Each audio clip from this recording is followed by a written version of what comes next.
welcome to another episode of Prescription for Life. My name is Linda Golick. I'm the Health and Wellbeing Consultant. And today I am joined by one of our fantastic physical therapists, Amber Puissant. Yes, thank you for having me. I'm excited to be here today. Yeah, thanks for being here. Amber's kind of one of my favorite physical therapists, so I am partial. She's fantastic. So, Amber, why don't you just tell our audience a little bit about your background, how you ended up working at Bellin? Yeah, of course. So I've actually been working as a physical therapist at Bellin for 12 and a half years. Really? So it's been a while now. I have experience both in our outpatient clinics, but also in our employer clinics. And that's where I primarily reside right now, providing treatment to our employer partners. And it's great because I get to really know my patients. I get to know them very, very well because they might come to me for something like their wrist pain, and then they follow up with me again for their back pain, which is really wonderful to get to know my clients. I was actually exposed to Bellin when I was in my doctorate program. I had a great opportunity to work with one of our current Bellin leaders with him as both a mentor and an instructor. So I got a little bit of a kind of a sneak peek into the values that Bellin instills. But then furthermore, I really grew to appreciate the involvement in the community that Bellin has. Yes. And to be honest, I grew up just outside of Green Bay. I have a large extended family in the Green Bay area. And to be honest, it feels like home to me when I'm at Bellin. And it's a great opportunity that I have to work with Bellin. And, you know, again, I look forward to continued future at Bellin. Awesome. Well, that's fantastic. Yeah, we're so lucky to have you. So this month for our Lifesaver topic, we're talking about step up, stand out. So really talking about physical movement, moving more per se, kind of evaluating what that does for our bodies. So, you know, one of the things that we're really stuck in our world nowadays is we sit a lot. A lot of people have office jobs at computers, they sit. We go home, we're scrolling on our phones, we're sitting. So really from your perspective, why is that important to be aware of and evaluate? Yeah, I mean, that's a great question. Just as you mentioned, I don't think people even realize how much of their day that they're actually sitting, right? So I think for one, to look at that and understand really what that amounts to as far as a time period that you are sitting versus moving through your day is huge to understand. But then even more so, right, I think it's important to have a sense of what that means, right? So not just from a musculoskeletal standpoint when it comes to obviously my specialty in the work that I do, but there's other healthcare conditions that can develop when sitting becomes habitual, right? It can lead to inactivity overall, and it's really important that we're aware of really what that can due to both our health overall, but then just our overall just lifestyle. Yeah. And you think about just when you sit all the time, like what that does, right? I mean, think about your energy level, think about your posture, think about just all of those things, the way it's contorting your muscles into that position all the time. You bet. And that's exactly the thing. I think just being aware of it is the first kind of, I guess, barrier to understanding what it is that you need to do to help get out of that maybe habit or make a change for the better. Yeah. So one of the things that I think is a challenge is really technology. I mean, technology rules our lives, and we are so often dealing with technology, right? Whether we're in front of our computers, we're in front of our phones. You know, what's your perspective? How do we outweigh that to get in that activity? Yeah, another great question, right? Because I think a lot of times what I even hear in the setting that I work in, that they just don't have time to move or exercise, right? And so one of the things that in particular that, you know, I ask even of my patients, and this is just one of them, is like to make a commitment, right? You know, so what that means is when it comes to technology, try to set it aside, right? And so not just that time, but we can actually make time if we really work to do that, right? So when we talk about technology, I think there's also some benefits that can come out of it, right? And so the reason I talk about that is because, of course, wearing things like smartwatches, there's alerts that can come up to help us to remember to move, right? So it's not that it's always a bad kind of deterrent from exercise and movement, but like we just talked about, I mean, I think you have to make that commitment to be able to set it aside and make that time. I mean, you know, I tell people even this too. I mean, we make food and water part of our regular routine, right? Exercise should be the same thing, and we need to make time for it. Set the things aside that we need to set aside to make time to actually exercise and move. Yeah, agreed. It's all about priorities, really, because the reality is we all get the same amount of time in a day, but some people are spending more time being active. So we can evaluate that. We can ask ourselves, and even just with the technology piece, I pointed this out to my husband not so long ago. There's timers that can go off on the apps that maybe some of us are using a lot to let you know when you've been on it for so long. And maybe it's healthy to think about, well, maybe how much should I spend on that app? How much time should I limit myself to? Yeah, you're exactly right. And that's the ways that we can use it in a positive way, right? I mean, I think we can be smart about using technology and how we can build from it versus just being kind of stuck in things that maybe we shouldn't be using technology as much for, right? And so you're exactly right. I think there's some positives and negatives that can come out of it, but if we're using it in a healthy way, it can actually help us to give us those subtle reminders, or even from a standpoint of it can track our heart rate and things like that, you know, technology as it advanced to kind of, I guess, work with movement and exercise.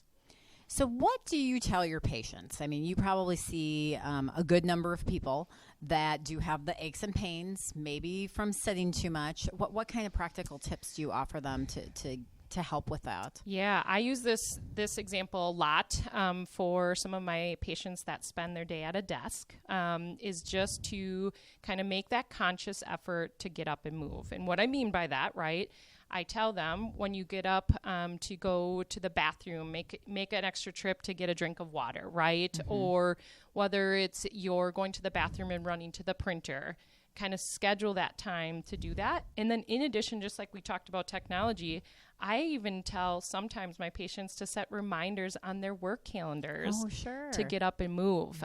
Because a lot of times, I mean, we're all at fault for this, right? We kind of get lost in our work. We kind of get distracted with things. And again, we lose track of time and forget how long we're sitting. And so by having those subtle reminders and those things that are going to tell us to get up and move, it gives you that added layer of kind of that, you know, that extra thing that can get you up and moving versus kind of forgetting about the natural ability to get up. Yeah.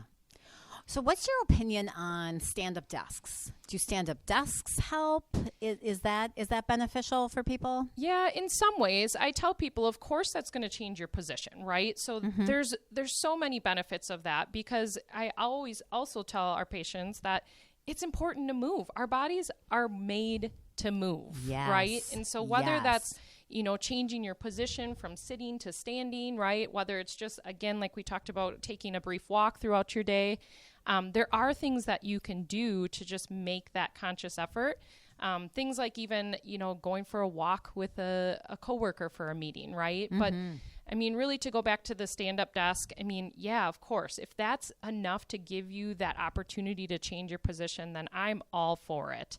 I think the thing to just be aware of, right? Just like sitting, we also need to be aware of how much we're standing too, right? So when we go back to, again, the main concept of moving, it is still important that we're not stuck in a standing position for long periods of time as well, right? So it's all about different positions, trying to move your body, because it is very, very healthy for our bodies to get up and move. And I always, specifically with my patients, it's huge in the recovery process. When we're dealing with any type of musculoskeletal type of pain or even a recovery from a surgery, it's so healthy for not only mobility, but it gets our blood flow going. It helps with swelling and edema that kind of can sit and just kind of stay in one place of our body. When we get up and move, it contracts our muscles and it gets that fluid moving, which is very healthy for healing in recovery. Good to know. Yeah, good to know. I remember when I had broken my hand and it didn't feel good to move, but it needed to move. Yes. Those muscles aren't going to come back on their own. I think that's what people sometimes forget too. If you go through something and those muscles haven't been working for a while, they're not going to come back on their own. You have to move them to get them back. You bet. They've actually even done some studies too. I mean, right after surgeries, one of the things that they try to do immediately is get people up out of bed and walking, right? Mm-hmm. So as much as walking might seem simple, right? Again, it's so important in that recovery process. So just like you said, even though it hurts a little bit sometimes, recovering from that, it is still going to be important that you're moving to help with that recovery. Definitely. So where can people look for more information or more resources? What do you think are some trusted places that people can go? Yeah. I mean, of course, if you are having any musculoskeletal type of pain, I would recommend that you schedule an appointment with a physical therapist. Mm-hmm. Reason being, right, is because pain, of course, can limit you from movement, just like you said. And sometimes, depending upon what you're trying to do as far as exercise or movement, it may actually be making the pain worse, right? And so by getting evaluated by a physical therapist with any type of, again, pain or discomfort, it can help to kind of guide you. Not only can it help to kind of relieve some of those symptoms that you're having, but sometimes it's just kind of a redirection or a recommendation as far as what is safe to do to help you manage your symptoms so that you can continue to move and exercise and help with your overall health. So to start there, right? I mean, but of course, any healthcare professional, I think, is just having that conversation, right? Yes. Asking questions, like they can help guide you in multiple ways, right? Whether it's your primary care provider, if it's a health coach that you're working with, starting that conversation is usually kind of that first step. And a lot of times, just having that first conversation is also kind of your initial engagement in that readiness to change, right? And so meaning if you aren't as active, right, trying to, again, kind of make that first step in making kind of that positive change for your body. Yeah. Good. Very good. All right. Well, any other parting thoughts? Anything that we didn't get to chat about today that you wanted to share with our audience? Yeah, I think the biggest thing, and I share this with my patients as well, the biggest thing is, don't overcommit yourself when you're starting to make some of those movement changes. And what I mean by that is sometimes when we have, again, we listen to conversations like this or, read an article about some of the side effects that can happen with prolonged sitting, right? We try to overcommit ourselves into something that's really not sustainable, right? And so when I talk to my patients, start small. It doesn't have to be a huge commitment in your day. Try to maybe figure out, like, whether it's the beginning of your day, the end of your day, that you can commit a small period of time to start working on, again, just some basic exercises or movement just to get your body into that routine. Once it becomes a routine, it does get easier, right? Yes, it really does. And so by making that commitment, when it's small at first, you can build off of it, right? And you can continue to kind of grow and get more opportunity to, whether it's advance your exercises or try something new. I think that would be my biggest piece of advice when we're talking about this topic in movement, right? Because again, it shouldn't feel overwhelming. It's good to start small and then work your way up. Yeah. And treat it like an appointment, treat it like you're going to the dentist. Like, this is what I'm committing to on Tuesdays and Thursdays. This is what's happening. And then it will happen. You bet. Yeah. All right. Well, Amber, so good to have you here. Yes, it's great to be here. Love chatting with you. And yes, it's picking wonderful. your brain a little bit. And we appreciate that. So thanks so much. Yes. So if you're interested in physical therapy, you can certainly reach out to us at Bellin. Otherwise, thanks for joining us today on our podcast. Please like, subscribe, and share. And have a great day, everyone.